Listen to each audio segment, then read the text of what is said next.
Он является наследником, в смысле суперэго – это наследник Эдипова комплекса. Это как раз та структура, да, которая формируется во время этой фазы. Это вот про то, куда вы ссылаетесь, сейчас отвечая на свои вопросы про «я». Да, там, ну, это вот происходит в эту, да, фазу во время эдиповой драмы.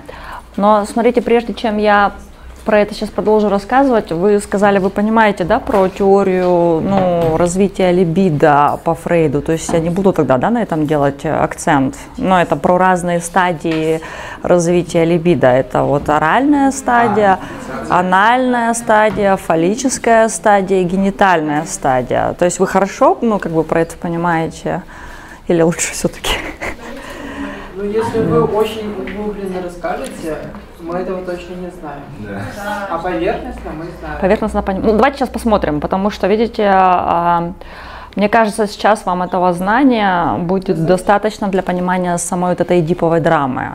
Если нет, как бы я какие-то, ну, аспекты, может быть, вам освещу, просто я не могу за 1 час охватить все, но тем не менее мы же ну, как бы про это говорили.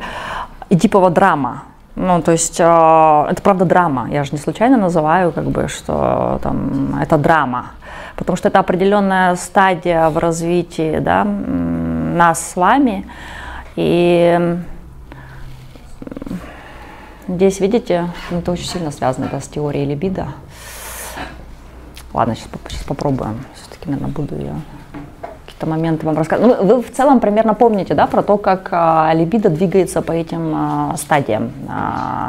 Орально, анальная. Ну, почему вообще у Фрейда вот это есть теория про либидо? В целом вам логика ясна, зачем нам нужно знать формирование либидо, как происходит формирование? Зачем, вот на основании того, что вы сейчас знаете, зачем нам нужно знать, как происходит формирование либидо с точки зрения вот логики психоанализа, ну или с точки зрения психологии, как это может быть важно?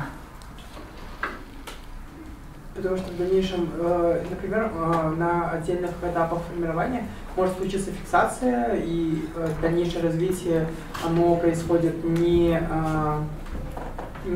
должным образом, и это потом может... Да, потом что? Да, что? Да, потом может сказываться на жизни взрослого человека. Как это может сказываться? Негативно. Ну, в смысле, как вы помните, про это вы должны были про это читать? Не курение и так далее, если на... Это очень поверхностная по оральной стадии. Фиксация на оральной. Оральная фиксация. Ну, то есть, если мы говорим, что либидо это нечто прям полностью сексуализировано как энергия, то да, вот ее неправильное образование идет, потому что неправильно человек чувствует, что поступает, ну, какой-то искаженный, может, становится. То есть вот основа же его мотивов, чувств, откуда он берет силы, источник энергии, либидо, верно? Смотрите. Да, вот как он ее использует, что он там, как она развивается. Чуть-чуть просто тогда, не углубляясь, попробуем вам рассказать. Мне кажется, там этого должно хватить. Смотрите, есть, ну то есть это топография, топики, да, там Фрейда, то есть уже вы понимаете, что с точки зрения классического психоанализа мы с вами представляем некоторую, ну, структуру, как наша психика функционирует, да? И у нас в нашей психике есть разные, в том числе, смотрите, когда мы говорим про id, ну, про вот эту, да, вторую топику Фрейда, и там про первую топику, потому что есть вот это бессознательно, в бессознательном у нас существует, да, вот очень много и желаний, да, там всяких, и это то, что может быть вытеснено, ну, то есть, смотрите, сама логика, даже когда я вот про это рассуждаю, говорю вам, рассказываю, точнее, да, что вот эти вот, ну, что это какие-то процессы связаны с определенной силой, с определенным движением, с определенным потоком, да, то есть про это мы говорили, поэтому мы говорим о динамике психических процессов, но либидо, смотрите, само по себе либидо это прям поток, да, это энергетический поток, смотрите, который, ну, Фрейд сделал акцент именно на сексуальной функции либидо, ну, то есть на сексуальном контексте этого либидо, то есть он говорил либо любить, да, То, что, смотрите, когда мы с вами развиваемся, то есть у нас вот есть вот это бессознательное, то есть это все не отменяет друг друга, то есть все равно есть принцип наслаждения, реальности и так далее, но я как бы появляюсь на свет, и у меня есть это либидо, но так как меня еще нет, ну то есть я не конституирована, да, как субъект, если говорить там языком Лакана, ну Лакан все равно следовал логике Фрейда.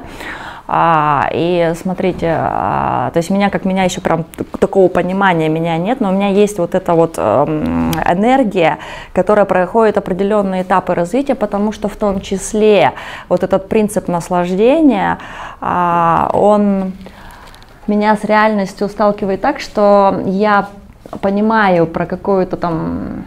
То есть мой опыт формируется в отношении реальности и меня, вот эта граница между внешним и внутренним формируется через то, как мое либидо проходит по этим определенным стадиям, то есть такие станции, на которых либидо останавливается. Это те станции, условно, через которые я получаю наслаждение, и тогда я понимаю, что это часть моего тела, ну то есть это телесные станции в том числе, то есть образ тела, ну, формирование телесности происходит, да, то есть понятно вот это? Вещь. То есть это не просто так, что вот это либидо что возникло, там вот эти стадии там вошли. Понятно, это имеет значение, что есть там какие-то фиксации, какие-то сложности, то это может в будущем в какой-то невроз перерасти, да. Но в целом это про то, что, смотрите, это же про то, как это движется, эта энергия движется в нашей психике, и она нам помогает в том числе, когда мы идем по вот этим вот, то, что Фрейд назвал эрогенным или чувствительным зонам, мы формируем представление о себе, о нашем теле. Потому что когда вы рождаетесь, образа тела нет, физического я вот прям такого нет. Вот я вам только что на предыдущей паре про это сказала, да, что эго в первую очередь связано с телесным образом, с формированием, ну, вот этого телесного как раз компонента. То есть и получается, когда мое либидо развивается, то есть ну, как бы Фрейд как раз первым в этом смысле сделал акцент на том, что у нас у всех с вами есть сексуальность, но было принято считать, что сексуальность — это то, что во взрослом возрасте появляется у человека, ну, во взрослости, да. Он как раз первым сделал акцент на том, что, ну, нет, то есть мы с этим рождаемся, то есть у нас есть эта энергия, да, сексуальная, но для того, чтобы во взрослом, да, как бы состоянии, там, не знаю, как во взрослости, мы научились, ну, условно, сейчас я очень утрирую, строить отношения с другим человеком на основе сексуальной функции, должны определенные, ну, как бы определенные этапы развития пройти. То есть это про то, что, смотрите, мое либидо — это как бы энергетический поток, то есть прежде чем этот объект будет вовне, сначала, ну, то есть прежде чем мое либидо привяжется к кому-то извне, понятно, к другому человеку, там, не знаю, иногда это в случае патологии, да, перверсии, о которых Фрейд говорил, оно привязывается к животным, фетишизм на этой же истории возник, то есть либидо к чему-то привязывается всегда. Вот изначально, прежде чем во внешнее куда-то пространство перейти, я свое либидо, ну, то есть оно у меня циркулирует внутри, оно идет через объекты, которые находятся, ну, условно, объекты, через части моего тела, через станции, ну, через меня, через внутренние ощущения.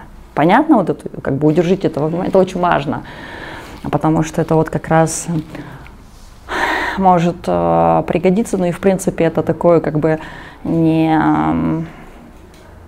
Ну, это понимание как раз теории либидо Фрейда, не то, как обычно это понимают не представители психологии, да, скажем так, то есть такое немножко, ну, более глубокое, да, там другое там есть контекст, да, акцент на другом.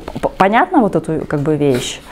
И смотрите, поэтому мое либидо, оно проходит определенные стадии. То есть, смотрите, я появляюсь, принцип наслаждения вспоминаем, да, так как мое взаимодействие с внешним миром, с реальностью происходит в первые месяцы моей жизни через род, то есть меня кормят буквально, поэтому это первая, вот это, ну, условно назовем ее станция, это эрогенная зона он назвал, да, как бы Фрейд. Ну, не он назвал, в смысле, мы сейчас до сих пор понимаем, что это является нашей эрогенной зоной, в смысле, тут как бы, это, ну, без вопроса, да, то есть, и...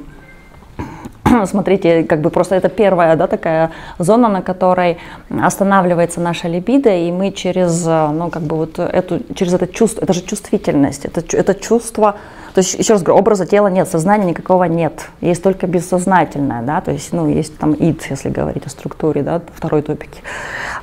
И через вот, смотрите, то, что я через вот это вот движение моего либидо, что я понимаю, я получаю удовольствие, наслаждение через оральную стадию,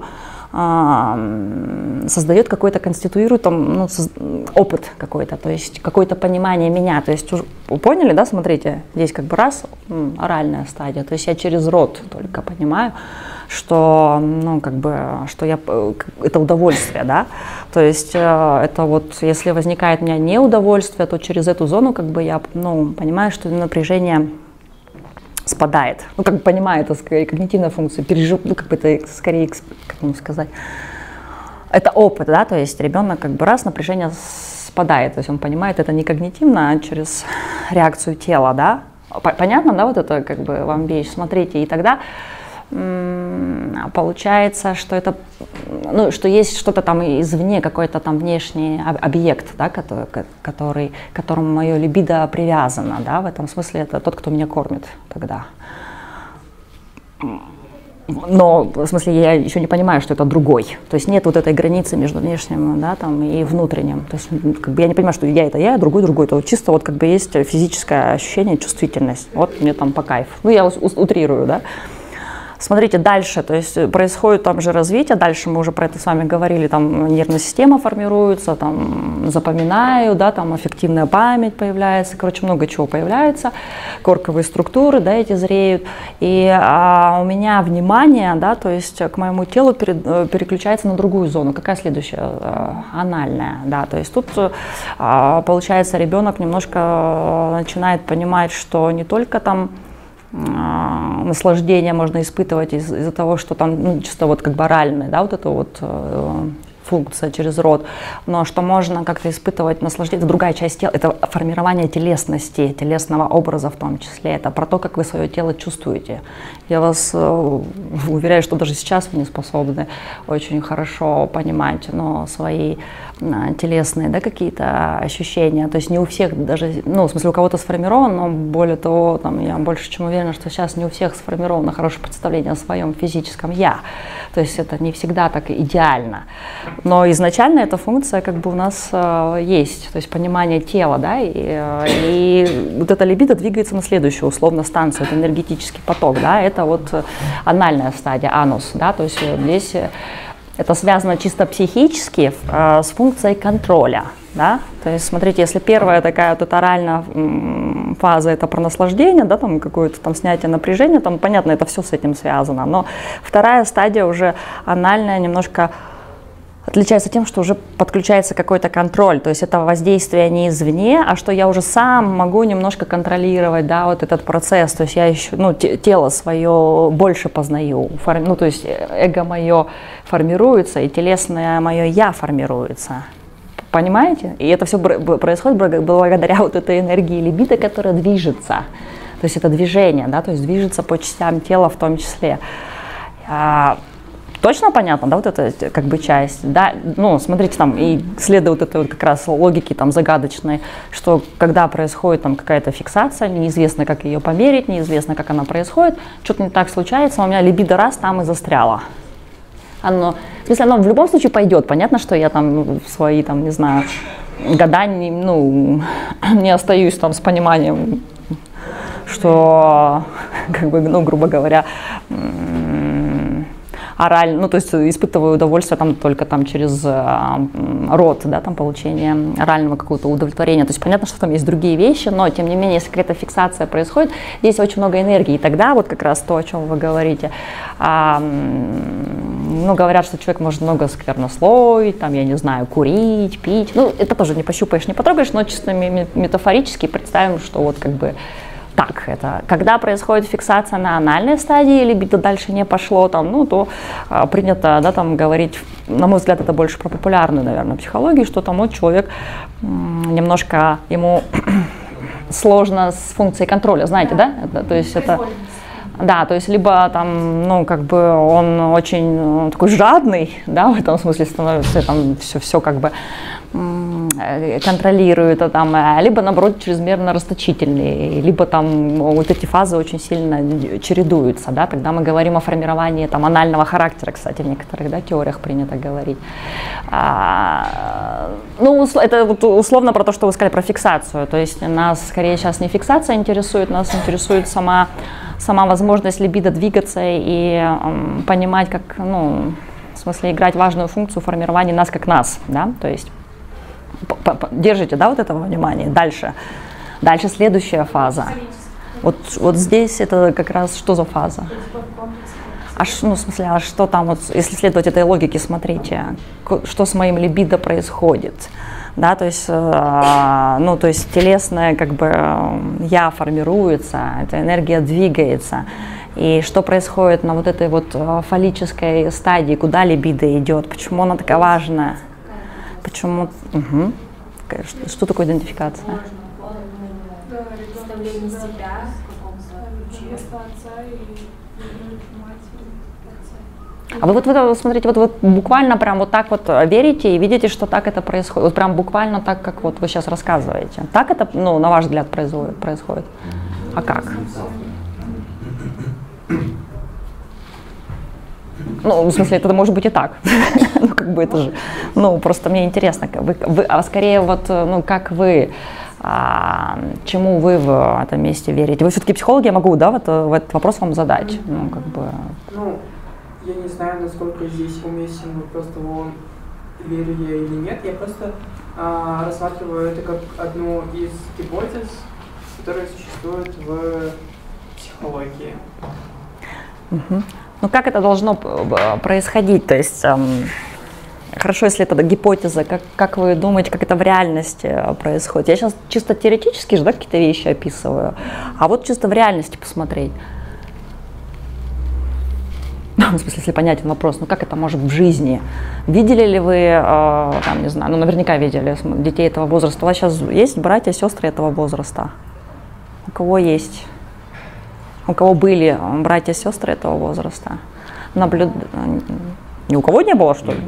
То есть наблюдали вы какие-то вот такие вот, но... Когда, к примеру, дочка ревнует отца к маме, что-то такое, либо наоборот, сын, он с матерью ближе, чем с отцом, если он там поцелует, что-то сделает, он его отталкивает, говорит, это только мое и так далее. Что это платит? Такое было, в смысле, вы это наблюдали, то есть, смотрите, значит, в этом смысле, если там чуть-чуть там как бы, правда, эту теорию, о которой Фрейд говорил, применить в жизнь, то у вас была возможность наблюдать какие-то проявления, то, что вот Фрейд назвал эдипового комплекса, там, проявления ревности, да, каких-то эмоциональных вещей, которые происходят с детьми в этом периоде, то есть как-то, в принципе, желание постоянного внимания. Видели, да, все такое? То есть я к чему это, что теория, практика, понятно, не всегда одно и то же, но здесь это очень действительно важный компонент, и это не всегда так утрировано, прям вот как Фрейд про это описывает, то есть это скорее идея, то есть он описал это прям так, но что выражения, проявления какие-то мы можем действительно даже в своем опыте видеть. Но в психологии, на самом деле, значение огромное, я вам про это говорила, играет вопрос веры. То есть я могу в эту теорию не верить, то есть я могу верить в что-то другое. Но потом, как вы рассказываете, в принципе, там какие-то вещи там происходят, почему нет, да, может быть, это и так, как он про это говорил. Так вот, смотрите тогда, возвращаясь к вот этому движению либидо, то есть здесь это, правда, очень важная в этом смысле фаза для ребенка, потому что здесь до этой фазы мое либидо было акцентировано на том, что внутри меня, смотрите. То есть это эрогенные зоны, они внутри меня, они остаются эрогенными, понятно, всю жизнь, да, но смотрите, это же либидо, это движение, это энергия, и оно двигается как бы по объектам, и когда наступает вот эта фаллическая стадия, слово, смотрите, это же не случайное значение, само слово фаллос, вам понятно? Что значит слово фаллос? Фаллическая. Смотрите, оральное это рот, анальное это анус, то есть он даже называл их с определенным смыслом, фаллическая. Мужской Ну, член мужской, допустим, называется пенис. Фалос — это символическое. Смотрите, это именно не случайное название. Он дал этой стадии фаллическое, это символическое, да, как бы значение. То есть в этом смысле, ну, я чуть-чуть просто как бы забегаю вперед, я немножко с Лаканом здесь, правда, опять, да, эти вещи. Не то, что путаю, рассказываю немножко через призму Лакана, но тем не менее, да, он брал эту идею Фрейда. То есть, смотрите, функция вот этой фаллической стадии — это в том числе формирование моего суперэго, и в том числе, чтобы мое либидо обрело вот эту способность, ну, прилипнуть к другому объекту. То есть, чтобы оно из моего тела, потому что до этого либидо считается нарциссическим, это термин Фрейда. Изначально функция нашего либидо нарциссическая, она направлена на меня, ну, на мое тело. Но в идеале следующая фаза после того, как, да, либидо имеет нарциссический характер, оно должно в идеале прицепиться к объекту, который вовне меня. В идеале это человек. Это, ну, как бы одна из, смотрите, то есть это фаллическая стадия. То есть и здесь вот в возрасте там условно с 3 до 6 лет происходит формирование, да, там вот этого представления о себе, там формирование суперэго. Про это сейчас расскажу, просто хочу про либидо вам, про стадии рассказать, и потом вернусь к эдиповому комплексу. То есть там происходит какое-то формирование, но это не значит, что там в 5 или в 6 лет такие там, о, типа, да, я там влюбился или влюбилась. Короче, такой, типа, все, строю отношения с этим человеком там на всю жизнь. Ну, понятно, там, ну, наверное, это не так. Или есть у вас такие истории привязанности с вашего 5-летнего, 6-летнего возраста? Помните такие?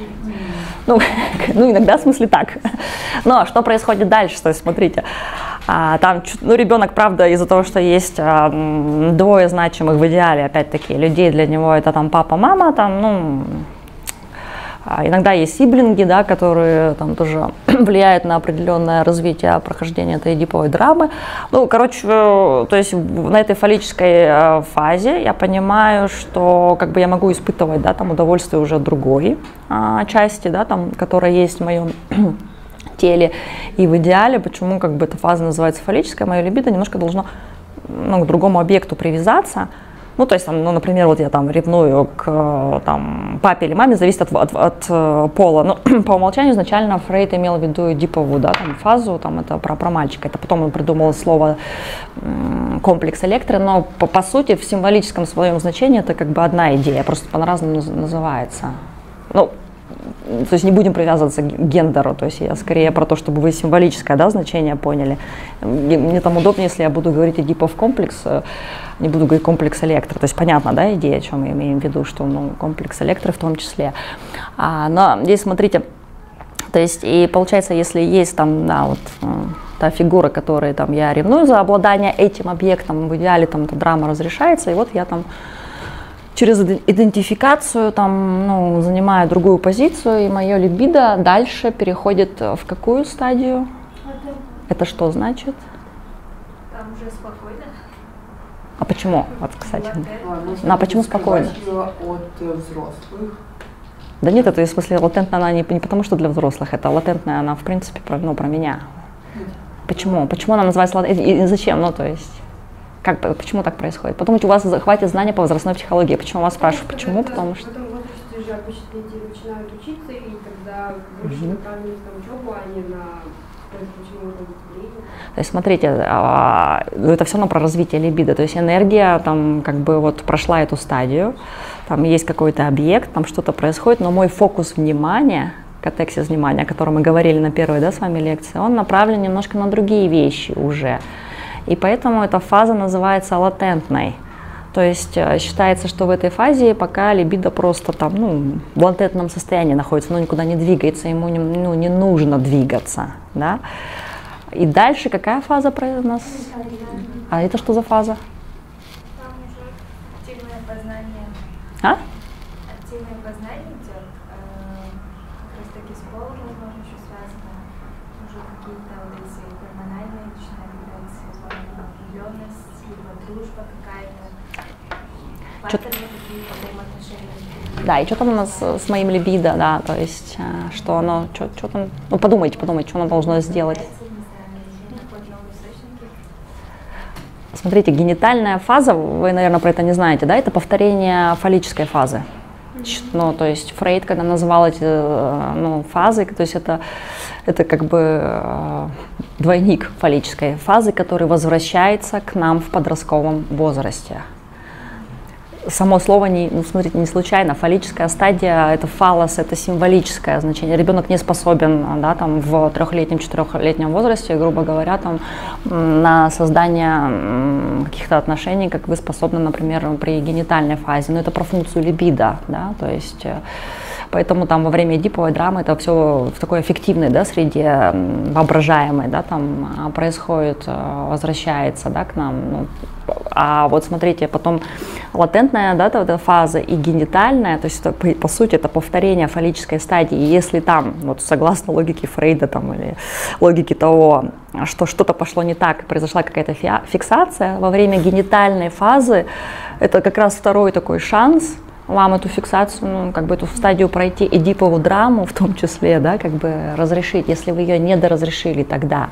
И смотрите, в идеале получается ваша либидо, правда, ну, во-первых, вы понимаете, как можно испытывать удовольствие, это, правда, происходит фокус смещения на гениталии, да, то есть это другой, ну, в смысле, это другая часть буквально вашего представления, ну, телесного я, не то, что представление, это физическая, да, другая часть, поэтому она так, да, в том числе называется, но и в том числе, смотрите, это способность того, что ваше либидо, оно привязывается к объекту, который вне вас, и вы способны испытывать удовольствие, вы способны испытывать наслаждение, вы способны получать разрядку путем того, что вы устанавливаете отношения с другим человеком. Ваша либидо находит объект.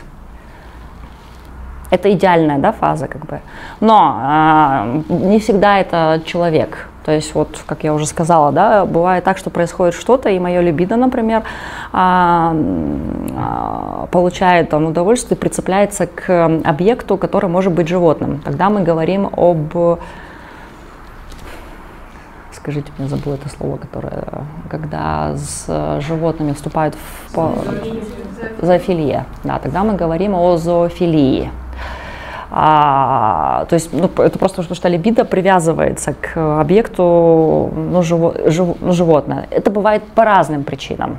То есть, например, на юге нашей республики в одно время, сейчас не знаю как, но раньше это было очень распространенное явление, это не считалось, ну, какой-то там диагнозом или патологией, когда вступали в отношения мужчины с животными. Как вы думаете, с чем это связано?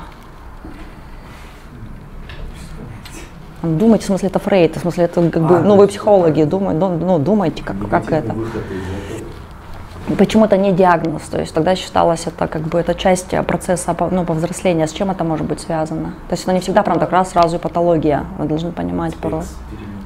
Потому что есть определенные условия, то есть, например, в отличие от Запада, где, в принципе, в подростковом возрасте в некоторых странах разрешено вступать в половые отношения, там, ну, и делать там до свадьбы, да, грубо говоря, вступать в половой акт, то, например, в определенных странах это запрещено. Для того, что, так как потребность, вы сами сказали, это чисто гормональная функция, ну, в смысле, это же зреют, и в том числе там, ну, как бы гормональный фон меняется. Ну, то есть, в смысле, как бы вы должны про эти вещи тоже понимать, что физиология в том числе. Поэтому у парней была такая необходимость, ну, там, ну, либо там, если деньги есть, там, ходили, там, не знаю, к проституткам, если денег не было, то можно было там, ну, как бы с животными, да, вступать в половые отношения, в смысле, поэтому это не всегда, ну, патология, то есть имейте, ну, зависит, но, смотрите, в этом смысле происходит половая разрядка, то есть, смотрите, это чисто как бы физика, чтобы вы понимали, про, ну, вот как бы физика, совмещенная с психикой, да, про что я говорю, ну, физика как наука, да, смотрите, то есть либидо — это энергия, и объект может быть животным, смотрите, иногда человек, например, тоже как бы, ну, то есть эта энергия может прицепиться не к животному. Ну, то есть, когда она цепляется к животным, как раз мы говорим о зоофилии, все, у человека фиксируется внимание, он не способен, допустим, вступать в отношения с людьми. Иногда она фиксируется на каких-то предметах или там, ну, буквально объектах, тогда мы говорим о фетишизме. Да, то есть, ну, это все можно почитать у Фрейда в работе про сексуальность, чтобы вы понимали, это как раз вот про, ну, то, когда либидо не прикрепляется к человеку, да. Фетишизм тоже ровно на этой вещи, да, как происходит. Иногда либидо может прикрепиться к не знаю, там, к объекту, который намного вас старше. Ну, то есть геронтофилия, да, там, либо младше, да, тогда мы говорим о педофилии. Ну, то есть с психологической точки зрения, в смысле, вот если брать теорию Фрейда во внимание, здесь как бы есть правда в этом смысле. Но все теории сексуальности, вообще сексология построена на психоанализе.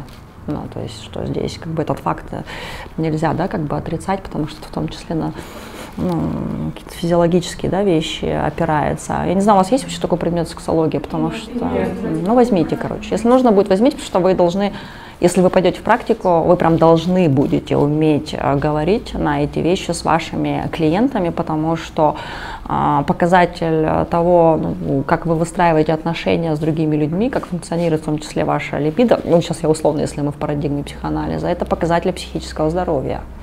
Ну, то есть, например, у меня очень большое количество пациентов после употребления кокаином потом говорит о проблемах, ну, как бы о сексуальной дисфункции. Ну, то есть про это важно говорить, что она очень часто бывает психологической, не только физиологической. И задача иногда, ну, психотерапевта помочь этому человеку, в том числе с этими сложностями справиться. Ну, то есть, как бы, а вы в этом поле, то есть это, ну, как бы это психология, да, в этом смысле. И здесь вот смотрите, просто возвращаясь, да, как бы к этой логике, я вам зачем это говорю, что в идеале, например, если все окей там идет, то после латентной фазы моя либидо входит, да, вот, ну, в смысле, мы входим в эту генитальную фазу, и тогда моей, ну, как бы вот этой энергии дается возможность второй раз просто найти этот объект вовне, то есть оно не остается, мое либидо не остается нарциссическим, на мне не функционирует, а я там, ну, например, способна, да, испытывать наслаждение и удовольствие от того, что я могу выстраивать отношения с другим человеком, понятно? То есть и мое, ну, как бы и либидо может прилипнуть к другому человеку. То есть в идеале, там, если это там, не вуайеризм, не эксгибиционизм, там, не зоофилия, не все вот эти вот вещи, то это вот он, другой человек там, примерно там, моего возраста, там, плюс-минус там, 5-10 лет. Ну и так считается в обществе. То есть все равно считается, что если там, вам 20, а вашему мужу будет 80, это как-то не очень там окей. Но я очень утрирую, да? Ну, в смысле, понятно, да, как бы вот эта идея. То есть, ну, в идеале либидо прилипает к объекту противоположного пола, не всегда противоположного, потому что Фрейд говорил о том, что наша психика, в принципе, по сути, бисексуальна. Это тоже ему принадлежит. То есть, а либидо по Фрейду всегда мужского рода. Всегда. Все, это цитата Фрейда. Поэтому, ну, как бы психика бисексуальна, а либидо мужского пола. Почитайте его работу, если хотите, там, ну, сами про это более подробно. Вот сейчас чуть-чуть вам вот это яснее стало, и теперь тогда вот мы возвращаемся к этой эдиповой драме, на которой у нас формируется суперэго, да. То есть, смотрите, эго зреет, да, и получается так, что, ну, у меня до этого, до эдиповой, да, драмы у ребенка все время, ну, не было, скажем так, да, конкуренции на вот этот объект его обладания. Ну, то есть его либидо все время было направлено там условно на мать, ну, согласно там Фрейду, да. А тут появляется кто-то или что-то, кто со мной начинает конкурировать за обладание вот этим моим желаемым объектом. И здесь сама, да, вот эта драма, она, ну, сам комплекс, он берет свое начало от мифа, да, о царе Эдипе. Вы знаете? А что там, в чем драматизм-то этой? Царь Эдип, ой, не Эдип еще. Ну, царь один из услышал пророчество о том, что его сын убьет его, займет его престол и женится на его, получается, матери, на его жене. Ну, жене царя.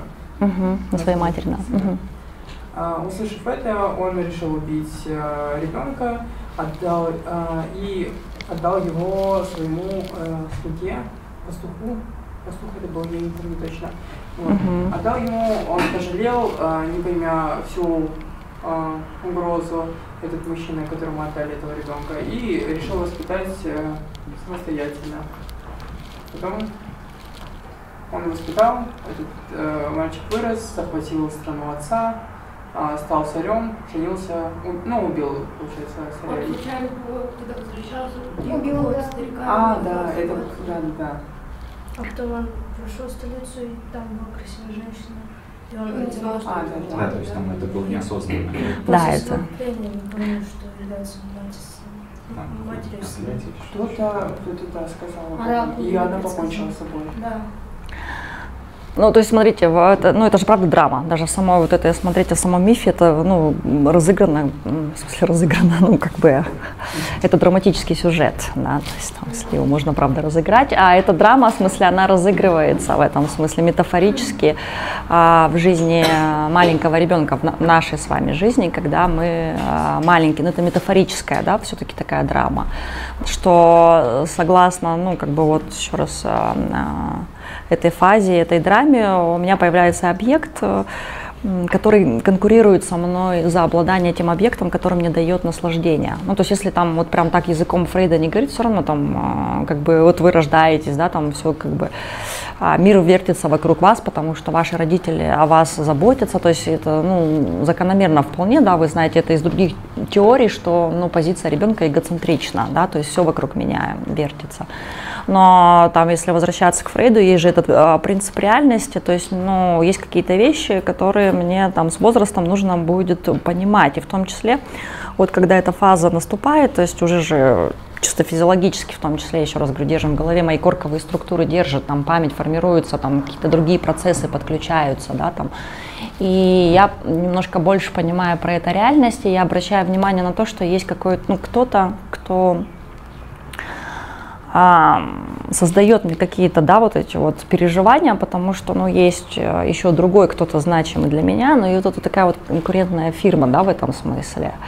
И сейчас, если просто очень тоже утрировать, это же правда драма, которая в душе у ребенка разворачивается. И что происходит, да, то есть получается, что ребенок в процессе вот этой драмы, смотрите, то есть все равно он не может конкурировать с отцом, да, то есть отец все равно это большой, да, там, человек, не знаю, как назвать, это другой, да, то есть даже если эта драма в его душе разворачивается, то чисто символически, психически, понятно, там, чисто психически, там, какие-то эмоции возникают, да, в ответ, то есть это, правда, разные эмоции, да, там, и это очень хороший момент, когда ребенку можно говорить и знакомить его с миром чувств, которые, у него возникает, это разные могут быть вещи, и там, и страх, и там тревога, и злость, и печаль, там, не только в отношении родителей, вообще, в принципе, там у нас с вами аффективная сфера-то формируется, но здесь вот эти аффекты держатся вокруг того, что есть этот Эдипов треугольник, согласно Фрейду. И получается так, что в какой-то момент ребенок понимает, что все равно он не способен занять позицию отца, то есть как бы ему это ни хотелось, смотрите. Я не способен, да, занять позицию отца, если мы говорим об Эдиповом комплексе. И тогда что происходит? Тогда какой механизм Фрейд описывает? Что я буквально не могу занять позицию моего родителя. Значит, что я могу сделать чисто символически? Идентифицироваться. Это чисто символическая вещь. То есть это как раз психическая штука, потому что я не могу, смотрите, я не могу занять позицию, но я могу идентифицироваться с ним. А когда я, занять место, да, то есть это как раз вот то, что Фрейд назвал идентификацией. Я так понимаю, так, то есть в принципе, так как я не могу быть своим отцом, да, если мы говорим там об эдиповой фазе, там, в случае девочки я не могу быть своей матерью, но я могу занять ее место, и я могу вырасти и быть матерью другому человеку или женой, там, например. Понятно?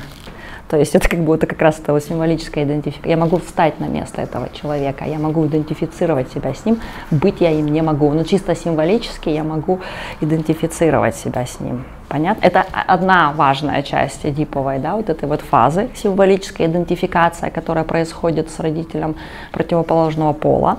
По Фрейду это ваша символическая идентификация, это гендерная идентификация в том числе, да, там мальчик или девочка. Там еще много других идентификаций. Сейчас мы говорим чисто там о фрейдовском, да, компоненте. Еще раз говорю, если все окей, там никаких фиксаций, там все в идеале. И второй момент, смотрите, во время этой фазы, так как вы взрослеете, вам говорят, вот это можно делать, а вот это нельзя делать, вот так поступать хорошо, а вот так плохо. И ребенок в этот момент реально начинает понимать, что такое хорошо, что такое плохо. А объясняет вам это другой значимый человек, который находится в вашем окружении. Это не всегда родители, это же может быть бабушка, дедушка, там, дядя, тетя, там, не знаю, воспитатель какой-то. Не у всех же есть, да, там, родители. И вам другой про это объясняет. И в этот момент, смотрите, вы усваиваете, да, вот эту штуку, и вы понимаете, блин, вот это хорошо, вот это плохо. То есть вы, по сути, усваиваете суперэго, которое есть у вашего родителя, эти моральные принципы и устои. То есть у вас формируется над вашим эго, возвращаясь к вот этой истории, смотрите теперь, к этой топике, да, Фрейда, второй топике, ид, эго и суперэго. То есть над эго надстраивается вот эта штука, которая называется суперэго. То есть я буквально интернализирую объект, там, ну, хорошо, там, если это Эдипов комплекс от отцовской фигуры, который в том числе говорит мне, что такое хорошо, что такое плохо, и в том числе, ну, как бы суперэго — это наследник Эдипова комплекса, но мое суперэго — это всегда суперэго моего родителя. То есть он же меня учит этим ценностям и моральным устоям. Понимаете вот эту вещь? И, ну, то есть, и когда эта Эдипова драма разрешается, у меня, по идее, уже есть эти три структуры суперэго. В том числе и суперэго, это как раз оно все, да, вот эти вот три компонента включает, и суперэго тоже, смотрите, оно содержит в себе идеальный объект, ну, мое идеальное, как бы, представление о себе, идеальное я находится тоже в суперэго, поэтому мы очень часто себя ругаем, блин, вот получила, там, не знаю, 5, нет, за пятерку, наверное, вряд ли кто ругает. Ну, хотя, может, кто-то и ругает, потому что в идеале, может быть, там в этой группе принято быть двоечником. Ну, я не знаю. Ну, условно, там, вот, блин, там, или что-то там я не знаю, не доделала. Кто-то из вас наведение, да, такое рассказывал, что там, типа, класс не успевает, да, там что-то делать, там не готовится к экзаменам, а я там, ну, типа, вот, как бы, несмотря на сложности, все равно, как бы, готовлюсь, да, и в этом смысле мое суперэго потом может мне, как бы, сказать во сне, там, и там, типа, ты что, короче, ты ж не как все делаешь, там, это плохо, например. Я сейчас условно, да, утрирую, там, все не готовятся к экзамену, а ты готовишься, да, то есть, понятно, да, что, ну, как бы, суперэго — это такой, как бы, ну, это правда мораль, это правда совесть, это правда ценность, и в том числе это ваше чувство вины. То есть это ваше идеальное я, и в суперэго, Фрейд об этом говорит, как раз складывается вот это чувство вины. Чувство вины, почему он еще тоже на этом делает акцент, все-таки он практик, он описывал методологическую часть, да, ну, психоанализа, то есть я сейчас вам рассказываю чисто такую теоретическую, методологическую часть, но есть же еще психоанализ как практика, как метод лечения, то есть это имеет огромное значение для лечения, ну, пациентов, у которых очень большое чувство вины, да, которое может выражаться в форме там разных страхов, и здесь может приносить очень огромное, ну, количество сложностей и проблем, да? Чем больше чувство вины, там, ну, очень часто, например, сейчас в современных, да, теориях рассматривают эту связь с депрессией, да, чисто с ну, как бы с диагнозом депрессия. Тогда просто этого диагноза не было, но я вам рекомендую почитать работу Фрейда «Печаль и меланхолия», как раз, где он говорит о том, что мы сейчас называем депрессией, как раз он описывает хорошо, как этот механизм возникает. Но сейчас, например, при возникновении вот этого депрессивного расстройства, этого диагноза, очень много чувства вины. То есть здесь, как бы, все по умолчанию все равно верят, ну, в это чувство вины и в теорию Фрейда. Ну, как бы это его теория, что в суперэго есть вот это вот очень много у нас чувства вины, да, и это чувство вины может иногда привести человека к тому, что он настолько чувствует себя виноватым, что на самых там крайних, как бы, проявлениях, да, вот этого депрессивного эпизода человек может, если у него есть силы на это, потому что есть разные формы депрессии, он может уйти из жизни, он наказывает себя. Понятно, да, вот, как бы, вот эта вещь, это такой утрированный, да, как бы, вариант, поэтому он очень, ну, большой, как бы, акцент делает на вот этом, что это имеет значение для практики в том числе, ну и так, чтобы вы понимали, что так как эти части психики все равно, да, у меня есть, если у меня очень много суперэго, ну тогда, соответственно, у меня очень много может быть и каких-то сложностей и проблем. Так, отсюда же вот этот конфликт возникает, что мое либидо как бы сталкивается с чем-то, чего делать нельзя, потому что очень много вот этого суперэго, да, вот этой структуры усвоенной, вот этот объект, да, интернализированный, там, фигуры моего, там, не знаю, отца, это то, что вы сказали, это общество, то есть есть правила, вот это нельзя, и там чем больше суперэго, тем больше у меня конфликтов, потому что это давит на мое эго, там, я не знаю, может, я хочу, ну, так как я работаю с людьми зависимыми, потому что я хочу употреблять каждый день кокаин, это в обществе не принято, ну, как бы нельзя быть наркоманом, ну, я, к примеру, говорю, это на меня давит, ну, я очень утрирую, да, то есть это как бы много разных вещей, которые нельзя, и это может создавать, ну, это напряжение, да, то есть смотрите, есть же как бы инстинкты, есть желания, есть вот это все там бессознательно, есть ид, но это эго, ну, и поэтому, да, очень часто говорят о том, что, ну, это Фрейда, да, как бы метафора, что эго это такой, ну, как бы, ну, он посредник, правда, между суперэго и ид, но под каким давлением наше эго с вами находится. И отсюда возникают вот эти разные механизмы защиты. И отсюда, ну, как бы, вот, а здесь появляются неврозы, да, симптомы. То есть, и, ну, как бы здесь из-за того, что есть вот эта сила, которую мы называем вытеснением, да,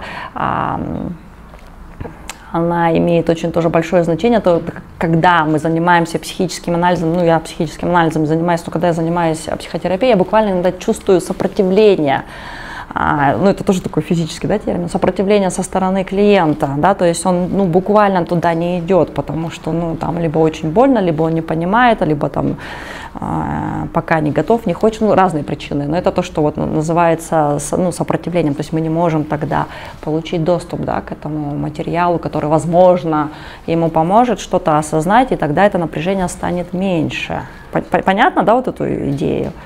И вот считается так, что вообще все пациенты Фрейда, там, ну, и, ну, в принципе, там, как бы клиенты, там, пациенты сейчас классических психоаналитиков, это, конечно, в основном те люди, которые такие маленькие дипы, у которых эта драма не прошла, да, то есть у них либо там сложности с установлением отношений с окружающими, либо если они устанавливают эти отношения с окружающими, у них там куча этих неврозов и симптомов, да, и в этом смысле иногда психоаналитик может выполнить эту функцию, да, немножко там, ну, попробовать клиенту или пациенту, ну, эту драму в том числе разрешить.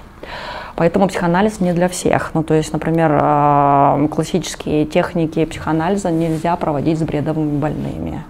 Ну, то есть какими-то там разными диагнозами. Там, я дальше буду там рассказывать про другие, да, теории, там как бы можно, но у психоанализа как метода лечения есть ограничения, так чтобы вы тоже понимали. С этим понятно? Есть эти, ну, вопросы здесь? Там есть еще та часть, про которую я вам не рассказала, но я не знаю, там, может быть, вы про это почитаете. Это как раз тоже, когда он вот эту вторую топику описывал, когда он описывал, да, вот то, как наша психика выглядит, он описал, ну, то, что сейчас к нам пришло, ну, в смысле, он тогда про это так написал, про эти группы влечений, которые он прям, ну, как бы объединил, да, в группы. Это Эрос и Танатос. Да, то есть, ну, я думаю, знакомая, да, там, как бы, эта штука. То есть в Эрос он включил все группы влечения, которые, ну, это такая более, там, ну, как бы, к жизни, да, то есть это все, что служит продолжению рода. Но он говорил о том, что, ну, в принципе, там, наша жизнь с вами и существование устроено так, что есть смерть. То есть изначально жизнь появляется из небытия, из смерти. Поэтому, ну, как бы, это чудо, что вообще человеческая там жизнь стала возможным, да, и как Вселенная появилась, да, это тоже как бы стечение всех там, ну, каких-то там обстоятельств, существуют разные теории, но в принципе бытие, ну, появилось из небытия, да, там, и в этом смысле вот этот Эрос как раз делает возможным наш, ну, процесс жизни, а Танатос это то, что тоже есть, но как бы это, ну, потому что есть смерть, да, то есть и здесь эти силы могут как бы в нас, ну, существовать, естественно, они существуют вместе, но иногда они могут сталкиваться. И, например, не знаю, с течением жизни, да, там, когда вы стареете, когда там вы очень много в этой жизни уже проходите, буквально там ваш Эрос, ну, его буквально становится меньше, потому что это истончается жизненная энергия, в том числе потому что физиология, да, ну, себя исчерпывает. Танатоса становится больше, и вы умираете. Ну, сейчас я очень условно, да, как бы утрирую. Но иногда бывает в жизни нашей так, что какие-то события, да, конфликты опять, что-то там неврозы, какие-то стрессы, что-то происходит, и ваша вот эта жизненная энергия, ваш эрос, он истончается, тонатоса становится больше, и вы способны там, не знаю, совершить суицид, да, вы способны на какое-то аутоагрессивное поведение, ну и так далее.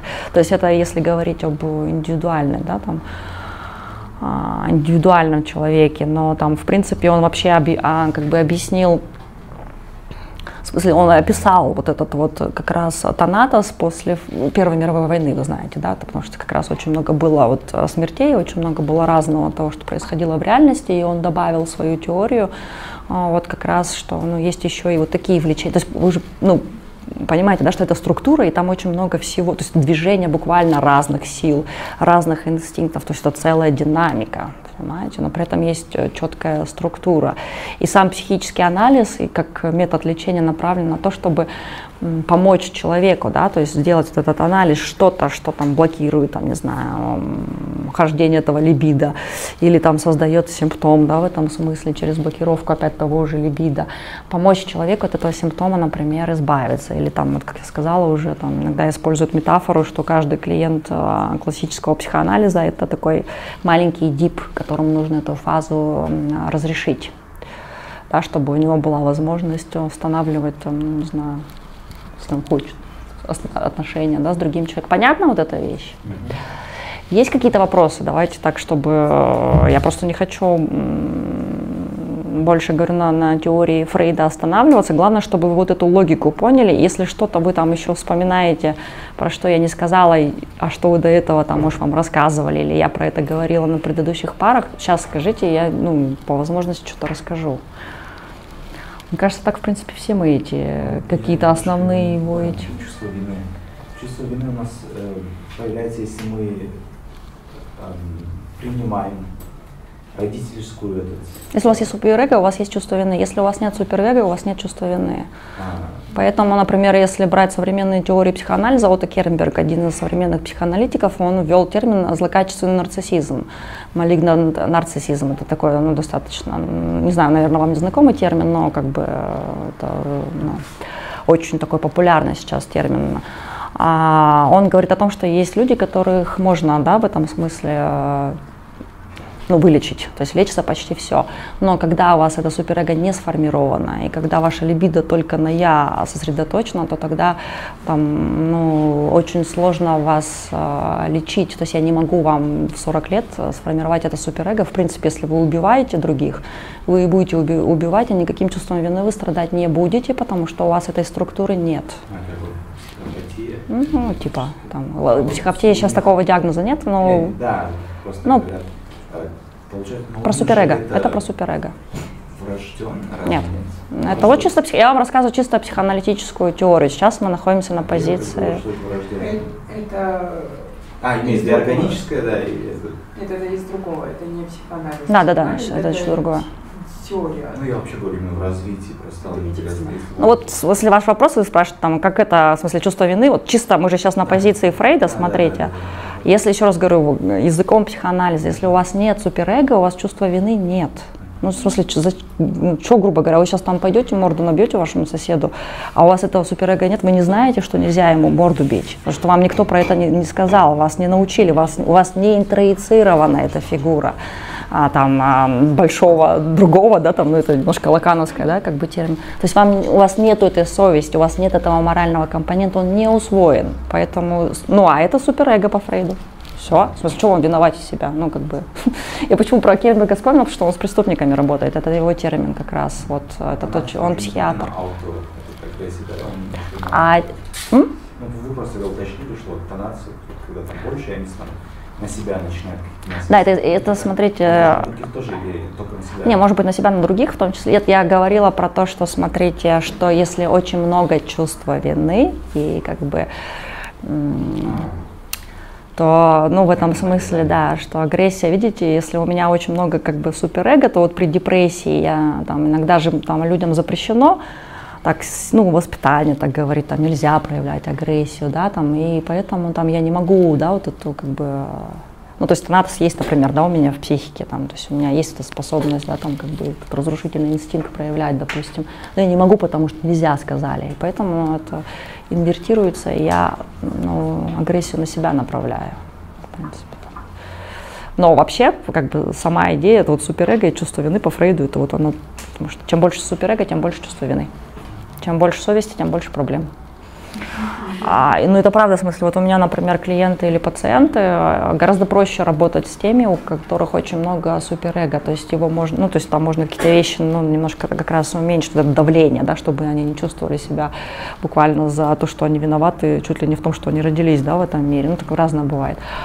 А вот если у человека суперэго, ну, как бы, ну, в смысле, оно же тоже разное бывает. Оно там, ладно, нельзя сказать, что там его нет, но если его мало, то его формировать гораздо сложнее.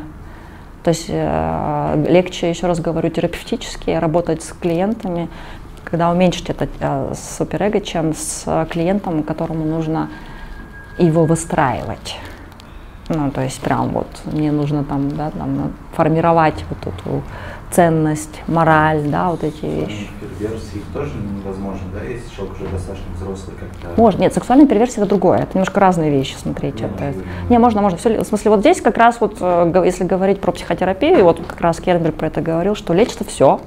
Сейчас даже медикаментозно, в смысле, можно купировать любые симптомы, поэтому, ну, как бы фармакология дошла далеко, даже если там какой-то страшный диагноз, там, не знаю, у вас будет острое бредовое расстройство, там у моих пациентов часто бывает на фоне интоксикации психоактивными веществами, ничего страшного, там, ну, как бы, ну, помучитесь там, не знаю, какое-то время с какими-то визуальными этими, или аудиальными, ну, короче, я утрирую, если это купируется, это лечится.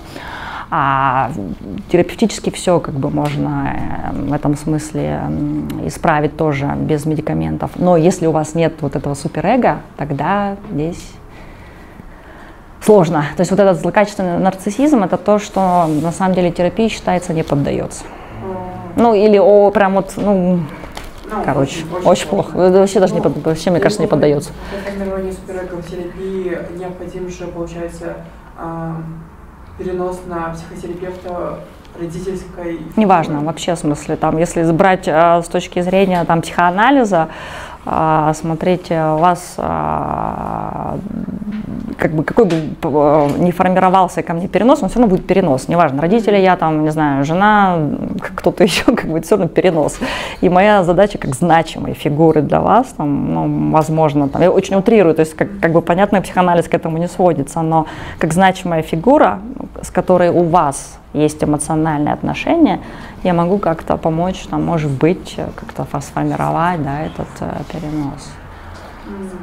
То есть здесь как бы, ну вот видите, теория и практика, это, конечно, ну немножко там, ну, могут быть две разные вещи, но психоаналитическое, как бы вот это психодинамическое понимание психики и процессов, ну и то, что Фрейд придумал, это же все равно как бы начало всей психотерапии, это прям гениально, если про это, ну вот понимать, еще раз говорю, что если вот эту вот логику сейчас уловили, правда, поняли, то дальше, когда мы обратимся к другим авторам, и когда вы будете, например, вдруг изучать сами современные психоаналитические теории, вы увидите, что там вот просто чуть-чуть добавлены какие-то новые модные слова, там больше деталей, но идея, пласт, база, это как бы вот она, да, как психика выглядит, вот она, что такое бессознательное, вот что такое психическое, понимаете, до этого.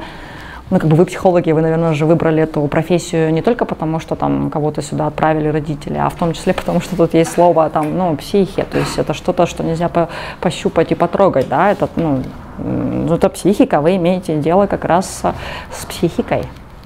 То есть здесь и, ну, про это важно понимать. Есть разные теории, описывающие много разного, но важно понимать, как бы, во что я верю и как я это буду использовать в своей, ну, практике, если буду использовать. То есть, может, кто-то из вас там останется, в принципе, просто с этим знанием, а пойдете работать вообще в другую сферу. Так же тоже может быть. Но так уж, раз уж вы выбрали, пока вы, ну, как бы здесь, то в этом смысле немножко сами рамки профессии, да, задают немножко другое отношение в понимании вот этих всех вещей. Просто почему еще говорю, на этом делаю такой акцент, что есть же популярный, ну, Фрейд очень популярен, понимаете? Ну, то есть это вот прям вот будет не психолог, он вам эту теорию расскажет там про либидо, даже не психолог, там все знают про эти фиксации что там про сигареты, про эти оговорки. Но есть непопулярная часть, есть как раз то, что вот как раз про психическое, что обычно в популярном таком контексте не транслируется, а вы, ну, все-таки психологи, вам важно эту часть понимать чуть побольше. И, понятно, да? Еще есть какие-то вопросы? Давайте спрашивайте, что у нас это с Фрейдом, чтобы мы завершили еще. Ну вот почитайте, на самом деле, вот по теме табу, кстати, мы когда читали, там, ну вы помните, да, что там вот как раз эта история эдипового комплекса, там, ну, формирование этой совести показано не на индивидуальном примере какого-то человека, а на то, как это в обществе, да, происходило, да, коллективном. А вот то, что я вам рассказывала, ну, часть это было как раз из его, ну, вот этих работ по ту сторону принципа удовольствия, «я» и «оно». Мне очень нравится «Печаль и меланхолия», то есть я рекомендую вам почитать.